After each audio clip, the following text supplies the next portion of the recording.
Je vous le disais en titre, plus de 130 migrants venus d'Afrique de l'Est sont morts noyés après le naufrage de leur bateau. Ils tentaient de rallier l'île de Lampedusa, la porte vers l'Europe, située à 120 km seulement des côtes africaines. Le récit de Marie-Laure Bonnemain. Toute la matinée, les gardes-côtes se sont acharnés pour retrouver des survivants. Ils en ont récupéré 151. Mais ce sont surtout des corps qu'ils ont repêchés.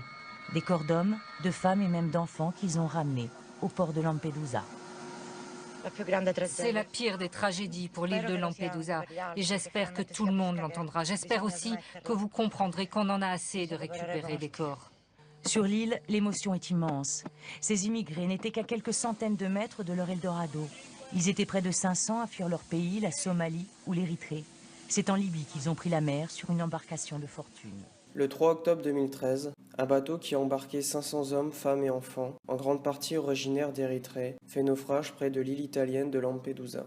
Pourquoi ces personnes que l'on appelle migrants ou réfugiés ont-ils quitté leur pays situé en Afrique de l'Est pour arriver plusieurs mois plus tard sur la côte libyenne? Pourquoi ont-ils embarqué sur un navire afin d'atteindre cette petite île italienne? Pourquoi, comme beaucoup d'autres avant eux, leur bateau a chaviré, provoquant la mort de 366 personnes? C'est autant de questions auxquelles nous répondrons dans ce chapitre de géographie sur les migrations internationales. Commençons par étudier un exemple de flux migratoire de l'Érythrée à l'Europe. L'Érythrée est un pays très pauvre, mais c'est aussi et surtout la pire dictature du continent africain, dirigée par cet homme, Isaias Afewerki. Il concentre tous les pouvoirs entre ses mains. Le pays est quasiment devenu une prison à ciel ouvert. Il n'y a ni presse libre, ni constitution, ni élection. 10 000 prisonniers politiques sont détenus dans des conditions atroces pour écraser toute opposition. Des milliers d'Érythréens tentent de fuir le pays, mais la police a pour mission de tirer pour tuer aux frontières. Ceux qui réussissent à fuir doivent encore faire un parcours long et dangereux. L'objectif n'est pas toujours les pays riches d'Europe. Certains s'installent dans un camp de réfugiés dans un pays proche comme le Soudan, ou d'autres choisissent de remonter vers le nord pour atteindre Israël. Mais leur voyage s'interrompt très souvent dans le Sinaï, où ils sont kidnappés, torturés et réduits en esclavage. Beaucoup préfèrent traverser le désert du Sahara pour atteindre la côte libyenne. Mais là encore, les dangers sont nombreux. Violence, raquettes, viols. Certains s'arrêtent en Libye, mais la plupart tentent la traversée de la Méditerranée sur un bateau délabré et risquent la noyade.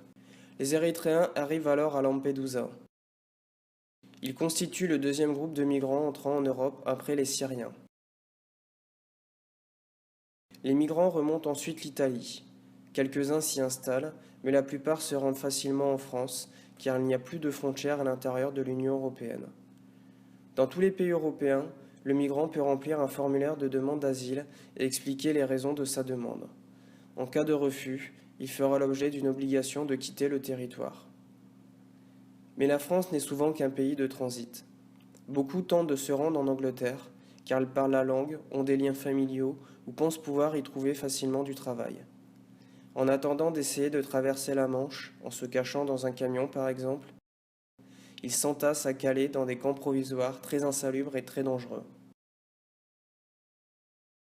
La première destination des Érythréens est la Suède. La demande prend 7 mois en moyenne, mais les Érythréens obtiennent très souvent le statut de réfugiés en expliquant que leur vie est menacée en Érythrée.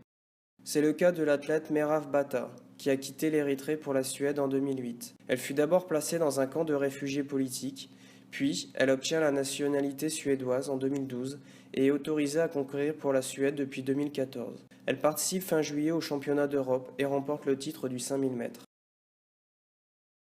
Contrairement à une idée reçue, l'Afrique ne décharge pas sa misère sur les autres continents, mais elle se vide de sa population la plus qualifiée, que l'on appelle les cerveaux. Ce tableau montre bien qu'en Afrique subsaharienne, où l'on trouve l'Érythrée, les personnes très qualifiées ne représentent que 2,8% de la population, tandis qu'ils constituent 42,5% des migrants.